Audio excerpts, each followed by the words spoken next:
You're listening to an Airwave Media Podcast.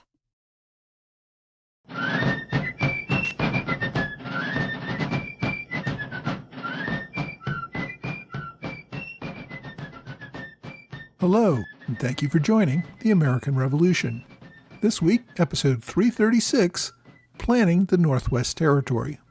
As we've covered in recent episodes, with the war over, the United States focused on its western lands. Real estate was the number one asset of the new country and desperately needed to pay down its war debts.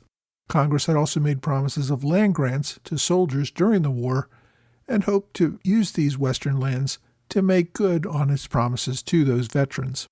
The Treaty of Paris gave the United States undisputed control of all the land east of the Mississippi River, all the way from the Great Lakes down to the Gulf of Mexico. That treaty, however, was between the U.S. and Britain. It did not address the claims of Native Americans who were actually living on that land. In order for American settlers to take possession of that land, there would have to be some sort of understanding with the existing claimants to that land. One of the first areas that the U.S. hoped to settle was the area west of Fort Pitt, which is the modern-day state of Ohio.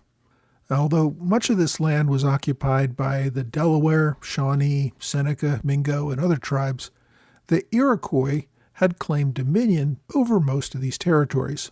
Now, the Iroquois were made up of 6 tribes that had lived in what is today upstate New York. But after developing trading alliances with the Dutch and later the British, the Iroquois came to dominate lands that reached as far west as modern-day Illinois and as far south as modern-day Tennessee. The Iroquois had claimed the right to negotiate with the Europeans on behalf of all the tribes that lived in those lands. So the first step was dealing with any kind of Iroquois claims on these lands.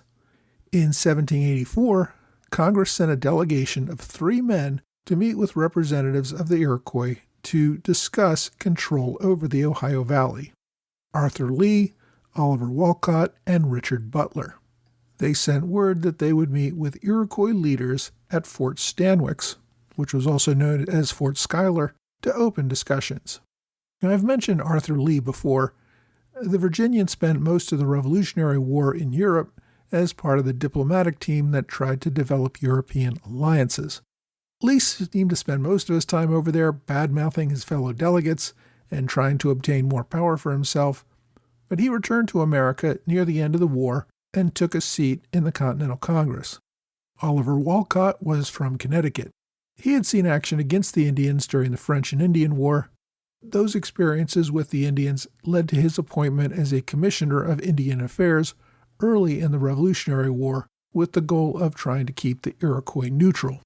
He had served on and off in the Continental Congress during the war, and had also served as a general of militia for Connecticut. General Wolcott led militia in the Saratoga campaign and spent much of the war fighting Loyalists and Iroquois in upstate New York. Richard Butler grew up on the Pennsylvania frontier, where his family made rifles. He grew up in an atmosphere of regular Indian raids on his and neighboring settlements. When the Revolution began, Congress named Butler as a commissioner. At the time, Butler was living near Fort Pitt, working as an Indian trader. Butler's goal as a commissioner was to keep the Delaware and Shawnee neutral during the war with Britain. Butler went on to serve as a Continental officer, rising to the rank of colonel, for much of the early war serving under Colonel Daniel Morgan, then commanding his own regiment. Butler continued in Army service through Yorktown and went home only when the Continental Army disbanded. Butler also had a son with a Shawnee woman named Nonhalema, the sister of Cornstalk. This was a Shawnee leader who had been executed by American militia in 1777. Although they took no formal role in the negotiations, James Monroe and the Marquis de Lafayette both visited the area. Monroe arrived ahead of the congressional delegation on his way to look at new land investments in the West. Lafayette stopped in during negotiations as part of a nationwide post-war tour. For the Iroquois, there were a number of leaders present. 12 of them ended up signing the eventual treaty. Among the leaders was Joseph Brant, whom I discussed many times for his role during the Revolution, fighting on behalf of the British. Brant was a Mohawk chief, and also commissioned as a captain in the British Regular Army. He had led numerous raids against the Americans during the war. Also present was the Seneca chief, Corn Planter, who had also led active fighting against the Americans during the Revolution. Corn Planter had led his warriors in the siege of Fort Stanwix in 1777 and continued to fight alongside Brant and other Loyalists until the end of the war. With the war at an end, Corn Planter found himself once again at Fort Stanwix, meeting with the American delegation from Congress that was seeking to force him and the others to cede western lands. Fort Stanwix had been the site of an earlier treaty in 1768 when the Iroquois ceded lands south of the Ohio River to British agents. This new meeting in 1784, American agents demanded a cession of lands north of the river. Brant informed the Americans that while they were there to establish peace with the United States, they were not there to cede land. The Iroquois, however, were in a poor negotiating position. They had divided among themselves during the war, with 4 tribes supporting the British and 2 supporting the Americans. In their negotiations over the land in upstate New York, they knew the British had ceded any interest in the land and had no inclination to provide them with any sort of military assistance should they continue to try to occupy their ancestral lands.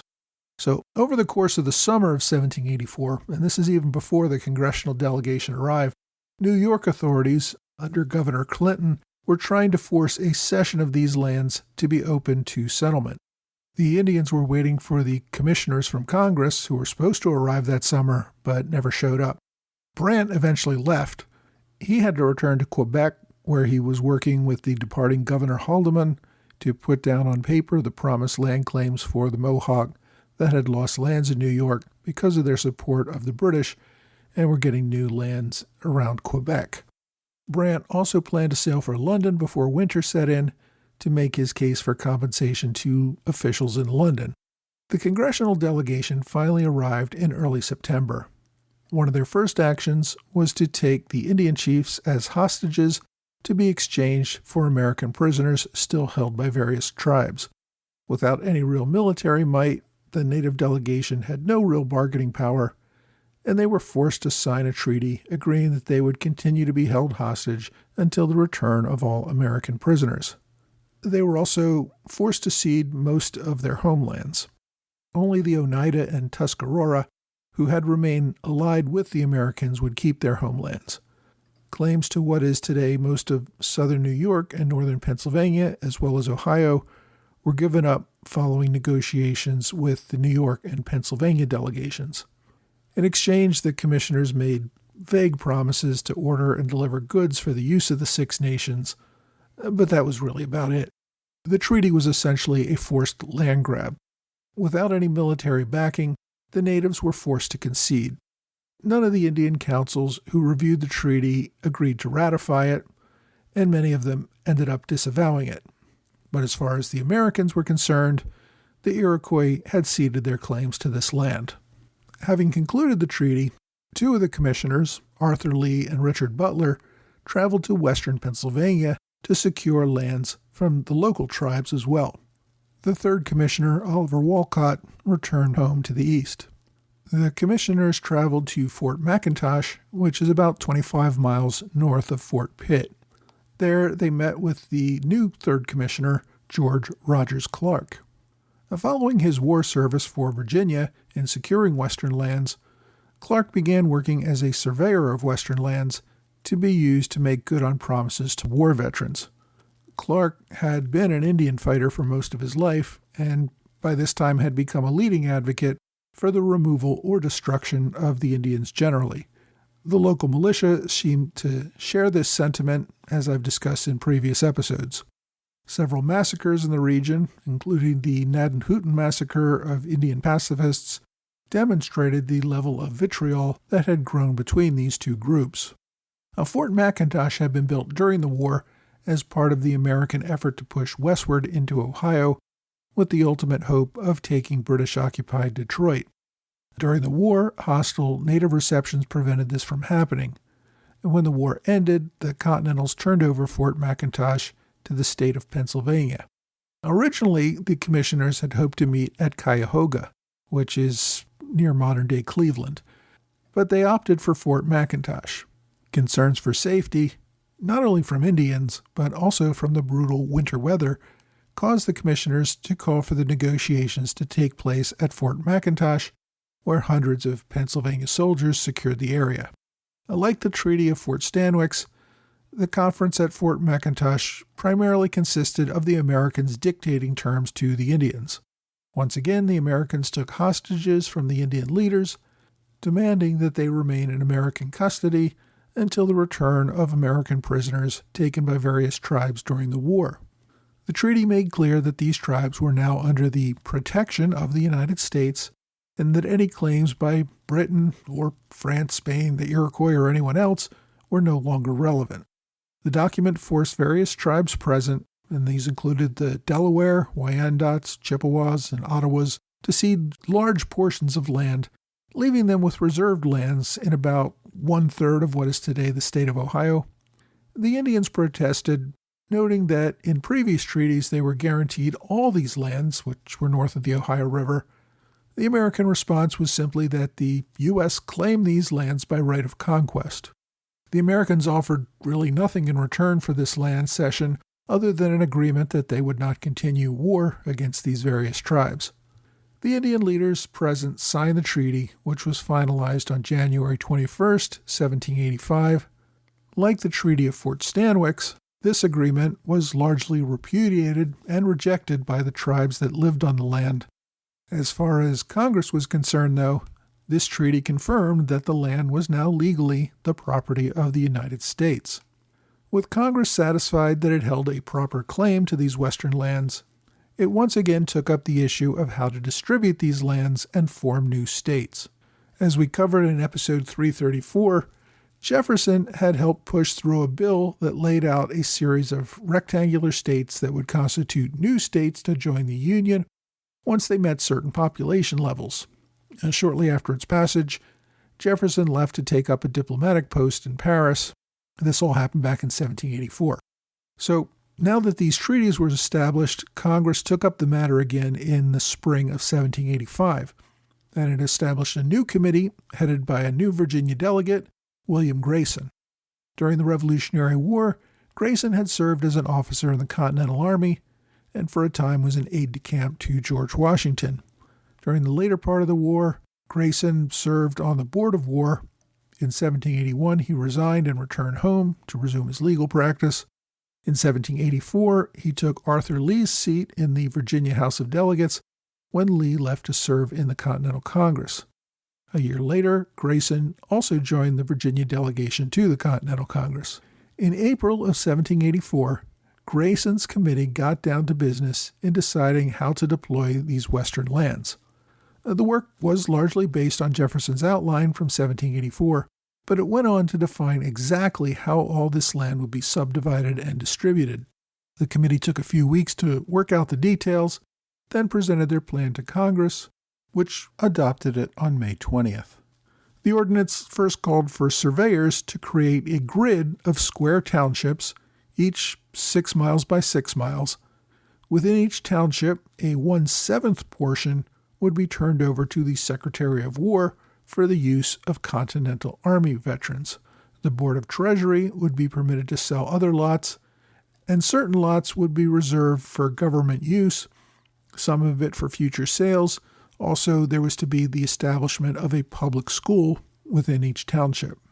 Now, it might seem odd that 1/7 was reserved for veterans in a 6 by 6 mile township. The reason for this was that the townships were originally set to be 7 by 7 miles. Congress later changed the total size of the townships to 6 by 6, but it never did anything about the changed portions set aside for veterans. The distribution of lots within each township was very specific. Certain lots at the center of each township were reserved for the school or for the government. Each lot would be 1 mile square, that's about 640 acres. Each lot would be numbered, beginning with 1 in the southeast corner, then numbering northward to lot 6, then starting the next column with lot 7 and continuing up through each of the 6 columns until we hit Lot 36 in the northwest corner of each township. Surveys would not only mark the grids and place markers between each lot, they would also note any distinguishing characteristics such as water, mountains, etc. Officers would receive land grants ranging from 1,100 acres for a major general to 150 acres for an ensign. Enlisted soldiers would receive a lot of 100 acres. Land that was not given to soldiers or retained by the government will be sold publicly at $1 per acre. Any lots that remain unsold after 18 months would be returned to the Board of Treasury. Now, the purpose of all this was to ensure a fairer distribution of land. All land in a township would be surveyed and sold before being distributed. This was very different than some of the older methods where basically all the land was just handed over to agents who would greatly enrich themselves as part of the process of redistributing it to other people. But even with the careful planning, the land distribution had its share of problems. Because land sales required a cash purchase of a 640-acre lot, most regular people could not afford to buy that much. As a result, much of the land ended up being sold to wealthy speculators, with a portion just going unsold. Many people simply moved on to these frontier lands and squatted on the land not being used by anyone else. This is going to lead to future fights when somebody actually buys the land and then has to evict the squatters. And as I said, most of the Indian tribes already living on the land refused to recognize the legitimacy of the treaties that took this land. As a result, settlers were going to still have to fight it out with Indians for the control of the land. Now, even while Congress was in the process of working out this Land Ordinance of 1785, as it was going to become called, its commissioners continued to try to settle matters with the various tribes in Ohio. Richard Butler and George Rogers Clark, after concluding their business at Fort McIntosh, made their way to the area around modern-day Cincinnati to meet the local Shawnee who had largely ignored the treaty at Fort McIntosh. Traveling with them was Colonel James Monroe, who, as I said before, was doing a pretty extensive survey of western lands. Arthur Lee, who had been the third commissioner at Fort McIntosh, returned east to New York, where he took up a position on the Board of Finance. As these men moved deeper into Indian Territory, they took with them a company of infantry under the command of Captain Walter Finney. In October 1785, upon their arrival, the soldiers built 4 blockhouses surrounded by a wall, which they called Fort Finney. About a month later, Butler and Clark were joined by a new third commissioner, Samuel Holden Parsons. The former general from Connecticut received a congressional appointment in September of 1785 to join the other commissioners, quote, for the extinguishment of the Indian claims to the lands northwest of the Ohio. Parsons traveled to Pittsburgh. From there, he moved down the Ohio River to Fort Finney with a force of about 40 men in several small boats. Along the way, the boats were attacked by Indians, but managed to continue down the river without any casualties. They also came across several settlers that were moving into the area, even though they had no legal right to do so. So you can already see the beginning of problems before even all the treaties have been finalized. Parsons arrived at Fort Finney on November 13th. When he got there, the fort was still under construction, but they had not suffered any attacks. The commissioners were still awaiting the arrival of various Indian chiefs to conduct their business. Discussions began a few weeks later with the arrival of several tribal delegations, including the chiefs of the Delaware and Wyandot, but the Shawnee remained absent. So, after some preliminary discussions, the commissioners left in December for another excursion to explore the area. By mid-January, they returned, and large numbers of Shawnee began to arrive. Once again, the commissioners dictated pretty much one-sided terms for peace, similar to those at Fort Stanwix and Fort McIntosh. The natives would have to leave hostages at Fort Finney to guarantee the return of all prisoners being held by the Indians. The Shawnee must acknowledge the U.S. as the, quote, sole and absolute sovereign of this new territory, and that they should turn over any individuals who killed, injured, or robbed settlers in the future. The area of central Ohio, which had been defined at Fort McIntosh, would be reserved for the Indians. but they would have to give up all the other land. And while some Indian negotiators proposed other terms, the commissioners were unwilling to negotiate. They were providing the terms necessary for peace. The Indians had no choice but to accept or remain at war with the United States. Given that most other tribes had already accepted the terms, the Shawnee agreed and signed the Treaty of Fort Finney on February 1st, 1786. Like the earlier treaties, many tribal leaders not present rejected those terms, as did some who were actually at the treaty signing. This would not be the end of fighting. It was, however, the end of the work for these commissioners, and all of the men returned east. Several commissioners noted passing settlers already heading west. These, again, were squatters with no legal claims to the land, as nothing had been issued yet. Despite the risks, settlers were already moving in to claim their piece of the frontier. Western expansion waited for no one. Next week, key leaders meet at Mount Vernon to discuss the chaos that is growing under the Articles of Confederation.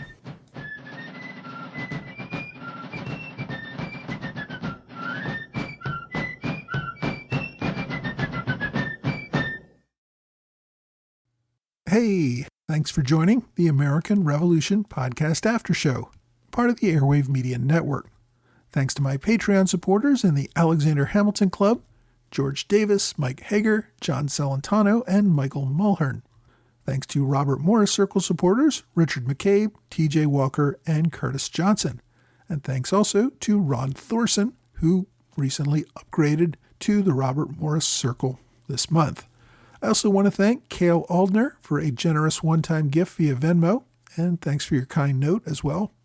I really do appreciate everyone who generously supports this podcast, making its continuation possible for all of our listeners. This week, we went over the legal groundwork that made the occupation of the Northwest Territory possible. The treaties of Fort Stanwix, Fort McIntosh, and Fort Finney, as I said, were not so much negotiations as they were informing the native tribes that they had to accept westward expansion by U.S. settlers. In the colonial era, tribes had been able to play off major powers against each other. In this area, they were also negotiating with European powers where the leaders did not really feel as strongly about westward expansion, and in fact, many of the European leaders were reluctant to allow it to continue. But this newly independent United States was different. It was decidedly moving west, and it had the population and strength to force the matter. Now, while Britain still existed as an opposing force in Canada, and the Spanish were still out there west of the Mississippi River, neither of these groups were challenging U.S. control of these new lands, and were unwilling to support any of the efforts by Indians to put up any military resistance. So the Indians found themselves in a particularly weakened position. The Congress, of course, felt great pressure to get this process going. As I said, settlers were already moving into the region. Congress had to claim, sell, and otherwise distribute this land before it was just taken by others. And Congress desperately needed these lands to pay off its war debts and to make good on land promises to veterans. So this was not something that could be ignored for very long. Shortly after wrapping up the Treaty of Fort Finney, General Clark moved into the region just across the Ohio River in Kentucky, where he had been granted a great deal of land for the men who had fought on behalf of Virginia during the war. He was going to continue to fight with the Indians and be involved in some later battles. Later in life, Clark actually received a personal grant of 150,000 acres, much farther west in what is today Indiana. In the 1790s, Clark would actually get caught up in the Citizen Genet affair, and President Washington had to stop him from moving either further west across the Mississippi to attack the Spanish. Oliver Wolcott, as I said, returned to Connecticut shortly after the Fort Stanwix Treaty. There, he won the lieutenant governorship and later became governor of Connecticut. He also served for many years as a state judge. Arthur Lee, as I mentioned, returned to New York to take a job on the Board of Finance with Congress. He remained on that board until the Confederation Congress dissolved in 1789. At that point, he ran for a seat in the House of Representatives under the new Constitution, but he lost that bid. He also lobbied for several other jobs in the Washington administration, including hoping to get on the Supreme Court, but he ended up getting nothing and ended up retiring to Virginia as a private citizen. One of the other commissioners, Samuel Holden Parsons, became a director in the Ohio Land Company in 1787. This company ended up acquiring much of the land that had been granted to Revolutionary War soldiers, ended up buying it and reselling it. He also received an appointment as Chief Justice of the new territory. But Parsons would die a couple of years later while riding through wilderness area surveying these lands. Richard Butler, another commissioner, returned to Pennsylvania, where he served in the state legislature and as a judge, but he also remained a general in the state militia. He took his troops into what is today Ohio, fighting under General Sinclair in a large Indian war there in the early 1790s, where he was killed in battle. The town of Butler, Pennsylvania, which was the site of a recent assassination attempt, as well as counties in Pennsylvania, Ohio, and Kentucky, are all named after Richard Butler. I also wanted to say a quick word about the forts that I discussed in today's episode. Fort Stanwix was known as Fort Schuyler by the Americans during the war. This fort had initially been established by the British to guard a nearby portage in what is today upstate New York. It remained in use through the War of 1812, but was eventually abandoned and finally dismantled in 1828. The site became a national monument during the Great Depression, and locals had the fort rebuilt in the 1960s as a tourist attraction. So if you're ever up in the area of Rome, New York, you can visit the site, which is part of the National Park Service. Fort McIntosh was, as I said, built during the Revolutionary War, but it was largely abandoned after treaty negotiations and disappeared. Today, it's in the town of Beaver, Pennsylvania. In the 1970s, locals excavated the site and put up several signs as a memorial. I actually personally visited the site a couple years ago. It's on the bank of the Ohio River. There's not a whole lot to see there, but if you're in the area anyway, it's probably worth a stop. Fort Finney was pretty much just built for the treaty negotiations, and it was abandoned shortly thereafter, probably not right away, but within a few months or a year or two. Today, the site is part of the Miami Fort Generating Station, a coal-fired power plant. That plant is actually scheduled to close in 2027, so maybe sometime after that, the Fort Finney site might be available for excavation. But at present, the site itself is entirely unavailable. My book recommendation this week is Arthur Lee, A Virtuous Revolutionary by Lewis Potts. Now, I'll admit that I couldn't find any really good books that focused on the matters that we discussed in today's episode. This book about Arthur Lee, who was one of the commissioners for a few of the treaties, mentions some of these issues across a few pages, but it's really not a major focus of the book. Now, that said, I've been pretty critical of Lee in past episodes. To me, he seems to pick a lot of fights with men who prove to be critical to the cause, and as far as I'm concerned, it seems like many of these fights were part of Lee's efforts to enrich himself. But I'll be the first to admit that's my own bias showing. Others may take a different view, as does the author of this book. Lee plays several key roles in early diplomatic efforts, as well as the final peace treaty and other post-war issues. So, if you want to read more about Arthur Lee and get away from my biases about him, this is a good book to start with. The author, Lewis Potts, is a history professor at the University of Missouri when the book was first published in 1981, and I believe he is still there today as a professor emeritus. If you want to read more about Arthur Lee, get a copy of Arthur Lee, A Virtuous Revolutionary by Lewis Potts. And you can also borrow the book on archive.org if you just want to check it out before buying. My online recommendation is a journal article called The Land Ordinance of 1785, a bicentennial review. It was published in 1985 in the Indiana Magazine of History. The author, George Gieb, is a history professor at Butler University. The article gives a good discussion about how Congress debated the Western lands and came up with this final plan to subdivide it. As always, I've included direct links to the article, which is on JSTOR, and the links are on my blog and website. Now, my question this week asks, why did American colonists hate the Quebec Act? I thought this was an interesting one to address because I've heard cynics argue that the reason was that wealthy land speculators among the colonists worried that they were losing an opportunity for profits on Western lands. I don't think this is really the case. Regardless of what colony controlled the property, private speculators could still buy and sell land.